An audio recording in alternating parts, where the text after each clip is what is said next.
បាទជំរាបសួរបងប្អូនទាំងអស់គ្នាបាទសម្រាប់ឡាន Mazda BT 50នេះឡោកបាទឡោកជាប្រព័ន្ធអញ្ចឹងឡោកជាប្រព័ន្ធយើងធ្វើការរៀបមួយឈុតធានា3ខែបាទហើយសម្រាប់ព្រុសបងខាងនេះកុំសងលន់ងាងហ្មងបាទលន់ងាងប៉ុន្តែយើងមើលទៅឃើញថាតយោវានៅថ្លាស្អាតអញ្ចឹងយើងធ្វើការតែដូរតែកុំព្យូទ័រហើយដោះកញ្ឆេងក្តៅដូរតម្រង់ហើយនឹងដូរពាក់មិចនេះគេដាក់បោះចិនបងប្អូនបាទចិនណាបោះតៃវ៉ាន់ណាអញ្ចឹងខ្ញុំដូរដាក់ត្រេនវិញបាទហើយដបវានៅថ្លាបងប្អូនគេ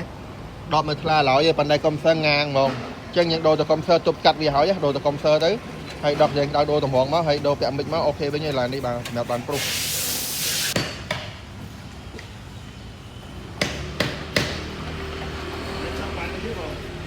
នេះកុំសើរបស់ Mazda BT 50ណា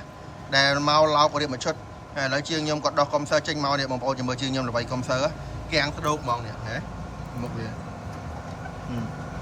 គាំងបដូលហ្មងណាអញ្ចឹងវាគាំងបដូលវាឆេះហើយវាឡោកដកកញ្ចែងក្តៅដកកញ្ចែងក្នុងអញ្ចឹងឥឡូវយើងរៀបមួយឈុតឡើងវិញបងប្អូនណាបាទអញ្ចឹងបងប្អូនឃើញជាក់ស្ដែងល្បីគឺគាំងស្ដោកហ្មងបីថាម៉េចមើលវាអត់កើគាំងពេញហ្នឹងហ្មងជាប់ពេញហ្នឹងអូខេអត់អីអូខេបងប្អូនបាទអញ្ចឹងបងប្អូនឃើញទេបាទសម្រាប់ប្រូព្រឹកមិញបងមកពីខាងកំពង់សោមបាទឡានគាត់លន់កុំសើងាងហ្មងហើយដបអីនៅថ្លាស្អាតអញ្ចឹងយើងធ្វើការផ្លាស់ប្ដូរកុំសើហើយដកកញ្ចែងក្តៅដូរតម្រង់ហើយនឹងដូរពាក់មិចដោយសារពាក់មិចគាត់គេដាក់បោះថ្មីបោះចិនអញ្ចឹងវាអត់ល្អប្រើអញ្ចឹងខ្ញុំដូរដាក់ត្រេនទៅវិញបាទ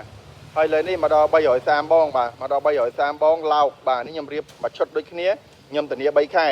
ប្រហែលជាមួយខែជាងមុនគាត់បានចូលក្រាស់គេណាបាទធ្វើឲ្យនៅតែវាស្ទើរតែចាក់ចាញ់ថ្ងៃហើយអ្នកដែលធ្វើមុនហ្នឹងគេក៏បានបញ្ជាក់ជូនគាត់ដែរដោយសារឡានគាត់វាឡោកខ្មៅអញ្ចឹងណាឥឡូវនេះគាត់មកគ្រប់ត្រូលកន្លែងខ្ញុំរៀបមួយឈុតគឺខ្ញុំធានា3ខែបាទ330អូខេបងប្អូនបាទនេះគ្រឿងម្លាស់បោះ330ណាបាទជែងចាក់បោះ330នេះកុងដឺបោះ330ហើយអានេះគេកែអូតូចិនបាទ330ឡើងលួចឲ្យកញ្ឆេងតែឡាននេះឡោកមកឡោកយើងរៀបមួយឈុតបងប្អូនបាទ330